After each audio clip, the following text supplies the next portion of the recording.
વિદ્યાર્થી મિત્રો, good morning. આજે આપણે સબ્જેક્ટ બીએમાં ચેપ્ટર 4 એમાં લાસ્ટ લેક્ચરમાં આપણે વ્યવસ્થાતંત્રની લાક્ષણિકતાઓ વિશે જોયું હતું. હવે આપણે વ્યવસ્થાતંત્રની પ્રક્રિયાના તબક્કા જોઈશું.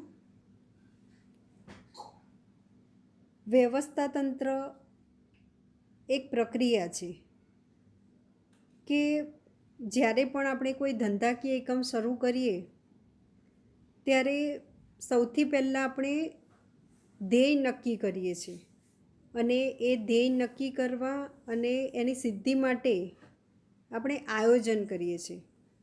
તો સૌથી પહેલાં આયોજન નક્કી થાય અને એ જે આયોજન દ્વારા જે ધ્યેય નક્કી કર્યું હોય એ સિદ્ધ કેવી રીતે થાય એ જોવાનું કાર્ય વ્યવસ્થાતંત્રનું છે.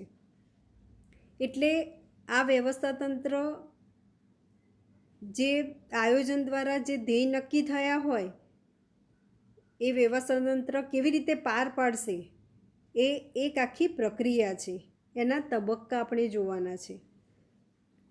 એટલે આ વ્યવસ્થાતંત્રની રચના એક વૈજ્ઞાનિક પ્રક્રિયા છે અને જો વ્યવસ્થાતંત્ર ખામીયુક્ત હોય કે અયોગ્ય રીતે રચાયેલું હોય તો એવું વ્યવસ્થાતંત્ર લાંબો સમય ટકી શકતું નથી. અને આવું ખામીયુક્ત વ્યવસ્થાતંત્ર હોય તો ધંધાકીય એકમ સામે એ જોખમ પણ ઊભું કરે છે.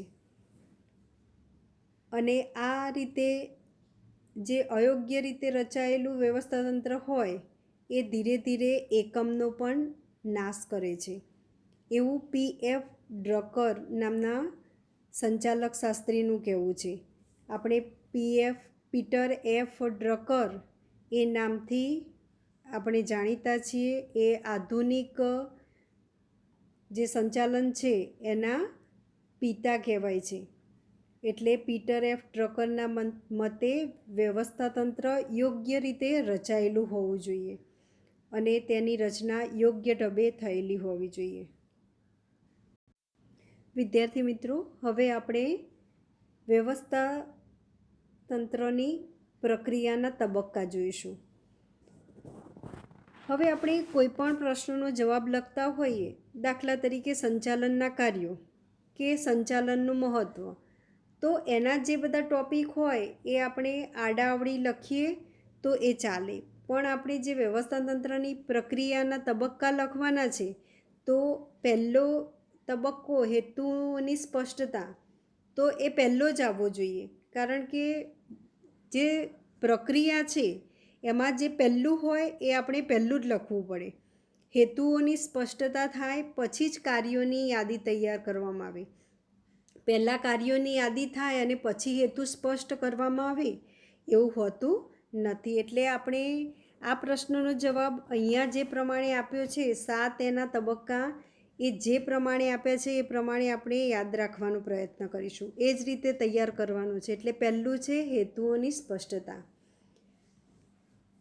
સૌથી પહેલાં વ્યવસ્થાતંત્રની રચના કરીએ એ પહેલાં એકમ જે ધંધાકીય એકમ હોય એ હેતુઓ નક્કી કરે છે અને હેતુ નક્કી કરવાનું કાર્ય કોણ કરે? આયોજન.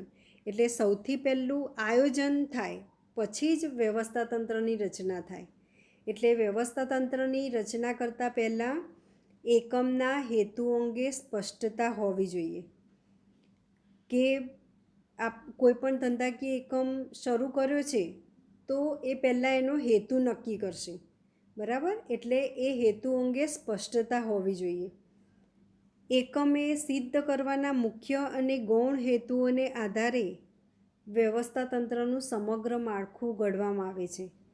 એટલે એકમના 2 પ્રકારના હેતુઓ કે ધ્યેય હોય, મુખ્ય અને ગૌણ, અને એના આધારે જ વ્યવસ્થાતંત્રનું માળખું રચવામાં આવે છે. એટલે સૌથી પહેલાં ધ્યેય કે હેતુઓ સ્પષ્ટ કરવાના અને એને આધારે વ્યવસ્થાતંત્રની રચના કરવામાં આવે છે. એકમના હેતુઓને સુસંગત હોય એ પ્રકારનું વ્યવસ્થાતંત્ર ગોઠવવામાં આવે છે અને એ રીતે વ્યવસ્થાતંત્ર ગોઠવી શકાય તે માટે હેતુઓની સ્પષ્ટતા એ વ્યવસ્થાતંત્રની રચનાની દિશામાં પ્રથમ પગથિયું છે. એટલે વ્યવસ્થાતંત્રની રચના કરીએ એનું સૌથી પહેલું પગથિયું કયું છે? હેતુની સ્પષ્ટતા કરવી. એટલે આપણે જ્યારે વ્યવસ્થાતંત્રની પ્રક્રિયાના તબક્કા લખતા હોઈએ એટલે પહેલું આપણું હેતુઓની સ્પષ્ટતા. એ હેતુઓની સ્પષ્ટતાને આધારે જ વ્યવસ્થાતંત્રનું માળખું રચવામાં આવે છે. એટલે પહેલો તબક્કો છે હેતુઓની સ્પષ્ટતા કરવી. બીજું છે કાર્યોની યાદી. હવે અહીંયા જે આપણે લખતા જઈએ હેતુની સ્પષ્ટતા, તો હવે બીજું જે તબક્કો લખીએ ને એમાં પહેલાંનું લખવાનું કે એકમના હેતુ અંગેની સ્પષ્ટતા કર્યા બાદ નક્કી કરેલા હેતુઓ સિદ્ધ કરવા માટે વ્યવસ્થાતંત્રીય માળખા દ્વારા કયા કયા કાર્યો કરવા પડશે તેની યાદી તૈયાર કરવામાં આવે છે. હવે બીજો તબક્કો છે કાર્યની યાદી તૈયાર કરવી. એકવાર હેતુઓ સ્પષ્ટ થાય પછી વ્યવસ્થાતંત્રની બીજો તબક્કો છે કે હેતુઓની સ્પષ્ટતા કર્યા બાદ કાર્યોની યાદી તૈયાર કરવી કે યાદી બનાવવી. એટલે હેતુ અંગોની સ્પષ્ટતા કર્યા બાદ જે હેતુઓ સિદ્ધ કરવાના છે એ માટે વ્યવસ્થાતંત્રએ કયા કયા કાર્યો કરવા પડશે તેની યાદી તૈયાર કરવામાં આવે છે. બરાબર. એટલે પહેલો તબક્કો છે હેતુઓની સ્પષ્ટતા કરવી. હેતુઓ સ્પષ્ટ થઈ જાય પછી કાર્યોની યાદી તૈયાર કરવાની છે. એટલે આપણી પહેલી લાઈન આ લખવાની કે એકમના હેતુઓ અંગેની સ્પષ્ટતા થયા બાદ વ્યવસ્થાતંત્રએ કાર્યોની યાદી તૈયાર કરવાની. એટલે આ યાદી તૈયાર કર્યા પછી અને આ યાદી તૈયાર કરતી વખતે શું ધ્યાન રાખવાનું છે? આ બહુ જ અગત્યની બાબત છે કે આ યાદી તૈયાર કરતી વખતે કોઈ મહત્ત્વનું કાર્ય રહી ન જાય અને કોઈ કાર્ય બેવડાય નહીં. એટલે કે એકનું એક કાર્ય ફરી થાય નહીં તેની કાળજી લેવામાં આવે છે. એટલે કાર્યોની યાદી તૈયાર કરતી વખતે આ એક મહત્ત્વનું કાર્ય છે.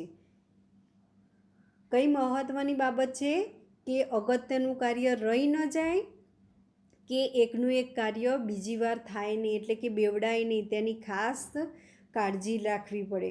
આપણે કોઈ પ્રસંગ લઈને બેઠા હોય અને સગા સંબંધીને આમંત્રણ આપવાની યાદી તૈયાર કરતા હોઈએ તો આપણે કેટલી બધી કાળજી રાખીએ છીએ કે કોઈ સગા કે સંબંધી એમાં આપણે એને આમંત્રણ આપવાનું રહી ના જાય. બરાબર. કે પછી એકની એક વ્યક્તિને બીજી વાર આમંત્રણ આપવાનું ન થાય એવું આપણે ધ્યાન રાખીએ છીએ. બરાબર. એટલે જો કોઈ રહી જાય તો કેટલું ખરાબ લાગે આપણો પ્રસંગ. એટલે અહીંયા પણ એવું છે કે જો મહત્ત્વનું કાર્ય રહી જાય તો એકમને નુકસાન જાય. એટલે એ બાબત ધ્યાનમાં રાખવાની છે. તેથી જ કાર્યોની યાદી તૈયાર કર્યા બાદ તેના પર પૂરતી વિચારણા કરવામાં આવે. એકવાર કાર્યોની યાદી તૈયાર થઈ જાય પછી એના ઉપર વિચારણા કરવામાં આવે છે અને એને આધારે જ આખરી વિભાજન થવું જોઈએ. એટલે સૌથી પહેલાં હેતુની સ્પષ્ટતા કરવાની. એ સ્પષ્ટતા કર્યા બાદ કાર્યોની યાદી તૈયાર કરવાની અને આ કાર્ય વ્યવસ્થાતંત્ર કરે છે. કાર્યોની યાદી કર્યા બાદ એમાં કોઈ મહત્ત્વનું કાર્ય રહી ના જાય કે એકનું એક કાર્ય બીજી વાર ન થાય એની કાળજી લેવાની. કાર્યોની યાદી તૈયાર થયા બાદ એના ઉપર પૂરતી વિચારણા કરવાની અને એને આધારે જ આખરી વિભાજન થવું જોઈએ. એટલે આવી રીતે તમે 1 by 1 પોઈન્ટ યાદ રાખજો તો યાદ રહી જશે. એટલે હેતુની સ્પષ્ટતા કરી, કાર્યોની યાદી બનાવી. હવે કાર્યોની યાદી તૈયાર થઈ જાય એના પછી કાર્યોનું વિભાગીકરણ કરવાનું. આ કાર્યોનું વિભાગીકરણ એટલે શું? યોગ્ય વિભાગમાં એને વહેંચવાના. કાર્યો જે વિભાગના હોય એ વિભાગને વહેંચવાના. એટલે કાર્યોની યાદી તૈયાર થઈ ગયા બાદ યાદીમાં દર્શાવેલા કાર્યોમાંથી એકબીજા સાથે સંકળાયેલા, એટલે જે વિભાગ સાથે સંકળાયેલા હોય કે એક સમાન કાર્યોને એક જૂથમાં મૂકી કાર્યો કરવામાં આવે છે. અહીંયા બે બાબત ધ્યાનમાં રાખવાના છે કે યાદી આપણે જે તૈયાર કરી એ યાદીમાં દર્શાવેલ કાર્યોમાંથી એકબીજા સાથે સંકળાયેલા હોય એવા કાર્યોને એ વિભાગમાં મૂકવાના અને સમાન કાર્યોને એક જૂથમાં મૂકી કાર્યો કરવામાં આવે છે. એટલે દાખલા તરીકે જાહેરાત કરવી, કોઈ પણ પ્રોડક્ટ તૈયાર થઈ જાય એટલે એને વેચવા માટે જાહેરાત કરીએ, પછી એનું વેચાણ કરવા માટે સેલ્સમેન રાખીએ અને વસ્તુ ગ્રાહક સુધી પહોંચાડીએ. આ બધું જ કામ કોનું છે? વેચાણ વિભાગનું. એટલે આ બધા કાર્યો છે એને એક જૂથમાં મૂકવાના કે વેચાણ વિભાગને સોંપવાના. એટલે વિભાગ અને સમાન કાર્યોને એક જૂથમાં મૂકી કાર્યો કરવામાં આવે છે. એટલે પહેલાં હેતુ સ્પષ્ટ કર્યો, કાર્યોની યાદી તૈયાર કરી અને એ યાદીને આધારે એક સમાન કાર્યોને એક જૂથમાં મૂકવામાં આવ્યા. કાર્યોને વેચાણ વિભાગ, ખરીદ વિભાગ, હિસાબી વિભાગ વગેરે વિભાગોમાં વિભાજિત કર્યું. હવે વેચાણ વિભાગના જે કાર્યો હોય એ વેચાણ વિભાગને સોંપ્યા. ખરીદ વિભાગને લગતી જે બાબતો છે ખરીદ વિભાગમાં આવી. હિસાબી વિભાગને લગતી જે બાબતો છે હિસાબી વિભાગમાં આવી. અને આ રીતે દરેક વિભાગોમાં આ કાર્યોને વિભાજિત કરી દીધા. અને આ વિભાજિત કરી શ્રમ વિભાજન અને વિશિષ્ટકરણના લાભ મેળવી શકાય છે. એટલે આમાં શ્રમનું વિભાજન થયું અને વિશિષ્ટીકરણ, એટલે દાખલા તરીકે વેચાણ વિભાગ છે તો વેચાણ વિભાગમાં જે કાર્યો થતા હોય એ કાર્યો વેચાણ વિભાગે જ કરવાનું. એટલે એ કામમાં એમની આવડત આવી જાય છે, એટલે વિશિષ્ટીકરણ થાય કાર્યનું. એટલે આ રીતે સમાન કાર્યોને એક જૂથમાં મૂકવાના અને દરેક વિભાગના કાર્યો દરેક વિભાગમાં મૂકવાના. આને કારણે શ્રમ વિભાજન અને વિશિષ્ટીકરણ અપનાવી શકાય છે. વિભાગીકરણ માટે એકમના સ્વરૂપ અનુસાર, એકમનું સ્વરૂપ એટલે નાના એકમના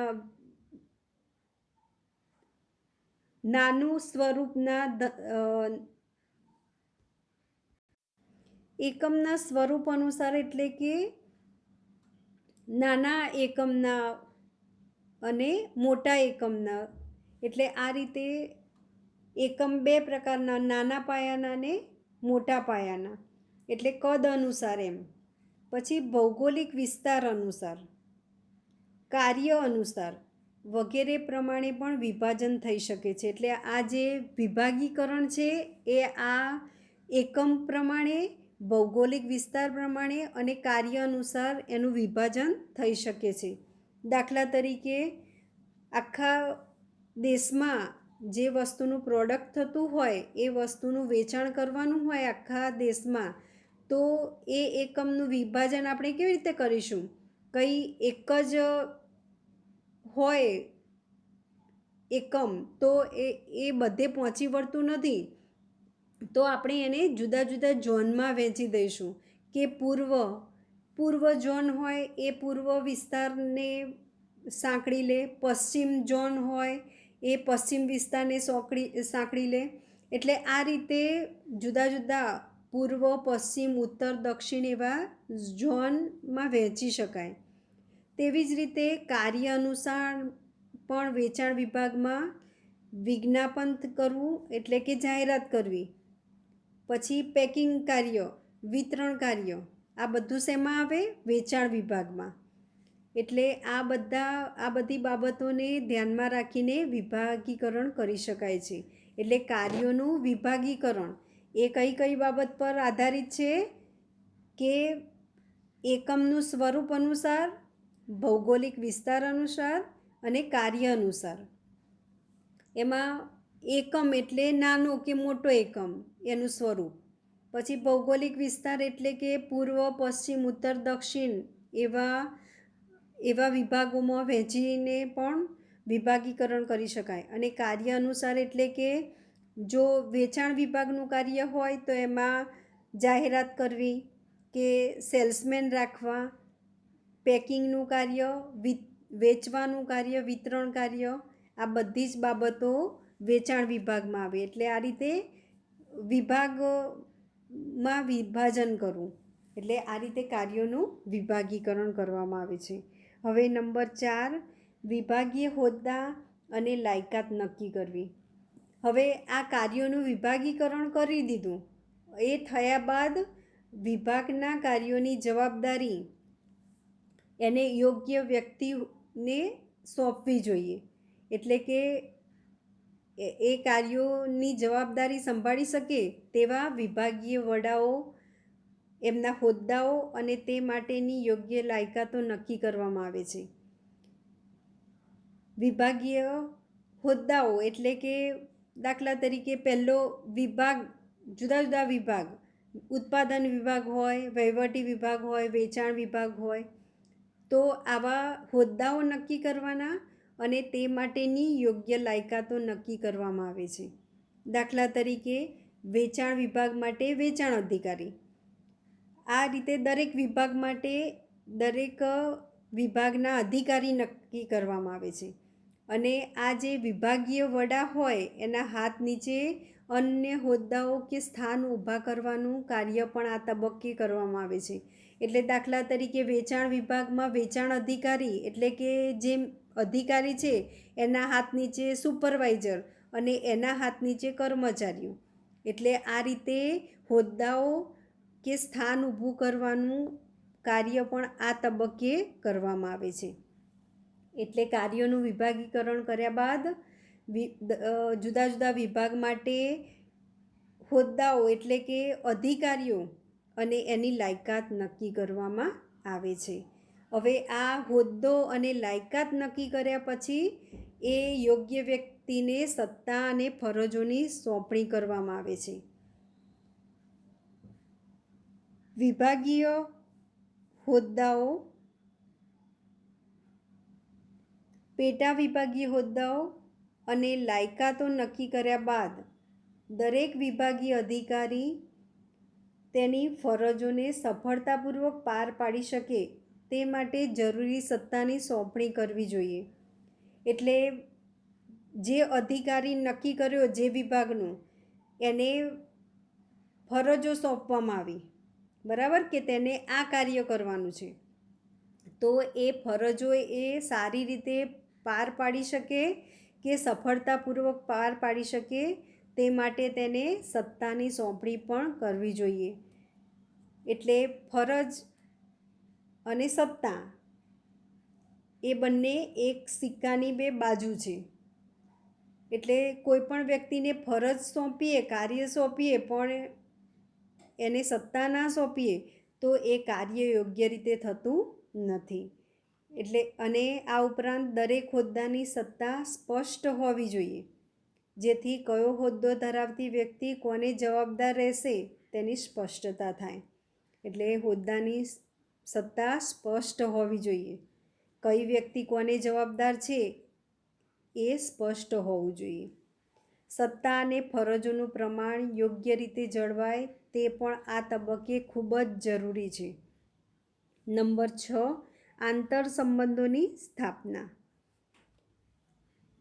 વિવિધ વિભાગીય હોદ્દાઓ ધરાવતી વ્યક્તિઓને તેની સત્તા અને ફરજોની સોંપણી કર્યા બાદ, એટલે કાર્યોનું વિભાગીકરણ થઈ ગયું, હોદ્દા પણ નક્કી થઈ ગયા. લાયકાતને આધારે હોદ્દા નક્કી થયા બાદ મેનેજર છે તો એને એની ફરજ સોંપવામાં આવી અને એ ફરજ સોંપ્યાની સાથે સાથે તેને સત્તા પણ સોંપવામાં આવી, બરાબર. એટલે કાર્ય યોગ્ય રીતે થાય.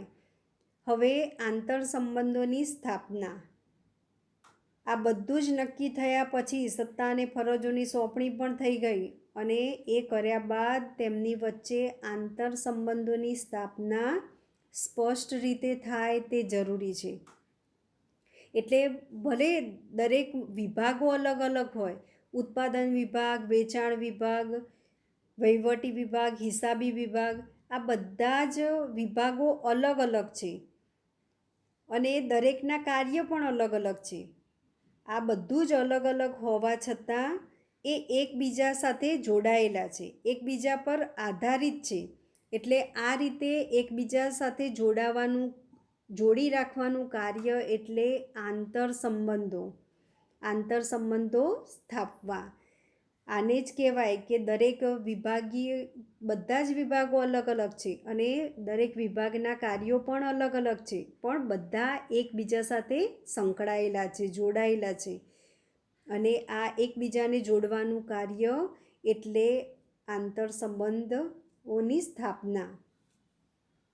વિભાગીકરણ દ્વારા વ્યવસ્થાતંત્રમાં સત્તા અને જવાબદારીનું વિકેન્દ્રીકરણ કરવામાં આવે છે, પરંતુ આ વિકેન્દ્રિત પ્રવૃત્તિઓ અને કાર્યોને સંકલનના હેતુસર આંતર સંબંધોની સ્પષ્ટતા દ્વારા કેન્દ્રિત બનાવી શકાય છે.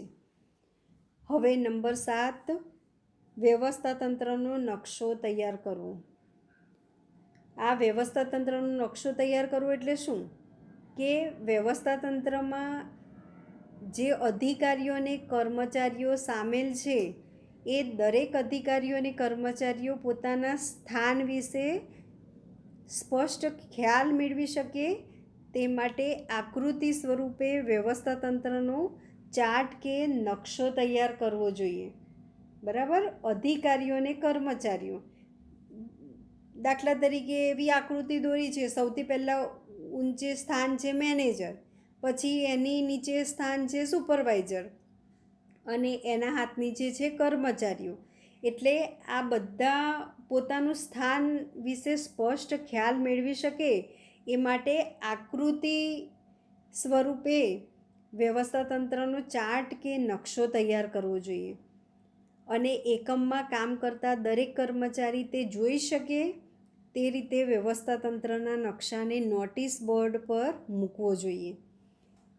એટલે આ રીતે બધા જ જે અધિકારીઓ છે અને કર્મચારીઓ પોતાનું સ્થાન ક્યાં છે એ સ્પષ્ટ રીતે જોઈ શકે તે માટે આ જે તૈયાર કરેલો નકશો કે ચાર્ટ એ નોટિસ બોર્ડ પર મૂકવો જોઈએ. બરાબર? એટલે અહીંયા વ્યવસ્થાતંત્રની જે પ્રક્રિયા છે એના 7 તબક્કા છે. સૌથી પહેલાં હેતુની સ્પષ્ટતા કરવી. હેતુ સ્પષ્ટ થઈ જાય એટલે કાર્યોની યાદી તૈયાર કરવી. અને કાર્યોની યાદી તૈયાર કરતી વખતે એક અગત્યનું કાર્ય છે કે જે પણ અગત્યના કાર્યો છે એ કોઈ પણ અગત્યનું કાર્ય રહી ન જાય કે એક કાર્ય બીજી વાર બેવડાય નહીં એ જોવાનું છે. કાર્યોની યાદી તૈયાર થઈ જાય એટલે કાર્યોનું વિભાગીકરણ, એટલે જે વિભાગના કાર્યો છે એ તે વિભાગને સોંપવા કે સમાન કાર્યોને એક જૂથમાં મૂકવા, એટલે કાર્યોનું વિભાગીકરણ. અને કાર્યોના વિભાગીકરણ દ્વારા શ્રમ વિભાજન અને વિશિષ્ટીકરણનો લાભ મેળવી શકાય છે. હવે કાર્યોનું વિભાગીકરણ થઈ ગયા બાદ દરેક વિભાગમાં યોગ્ય અધિકારી એની લાયકાત પ્રમાણે નક્કી કરવામાં આવે છે. હોદ્દો અને લાયકાત નક્કી કરવી એટલે વિભાગીય વડા અને એની નીચે અન્ય હોદ્દા એ રીતે નક્કી કરવાના. હવે અધિકારી નક્કી કર્યા પછી એને ફરજો સોંપવાની અને ફરજોની સાથે સાથે એને સત્તાની પણ સોંપણી કરવાની. સત્તા વગરની ફરજ નકામી. એટલે જે પણ કાર્ય સોંપવામાં આવ્યું હોય, ફરજ સોંપવામાં આવી હોય એની સાથે એ અધિકારીને સત્તા પણ સોંપવી પડે તો જ એ કાર્ય એ સફળતાપૂર્વક પાર પાડી શકે. અને સત્તા અને ફરજોની સોંપણી કર્યા બાદ આંતર સંબંધોની સ્થાપના. અલગ અલગ વિભાગો, દરેક વિભાગના અલગ અલગ કાર્યો હોવા છતાં દરેક વિભાગો એકબીજા સાથે જોડાયેલા હોય છે. આને જ કહેવાય આંતર સંબંધની સ્થાપના. અને આ દરેક અધિકારી કે કર્મચારી પોતાનું સ્થાન એકમમાં ક્યાં છે એ આકૃતિ રૂપે દર્શાવવાનું અને નકશો તૈયાર કરવાનો કે ચાર્ટ, અને એ ચાર્ટ કે નકશો એ નોટિસ બોર્ડ પર મૂકવો જોઈએ. આ થયા વ્યવસ્થાતંત્રની પ્રક્રિયાના તબક્કા. હવે વ્યવસ્થાતંત્રનું માળખું એ આપણે નેક્સ્ટ લેક્ચરમાં જોઈશું.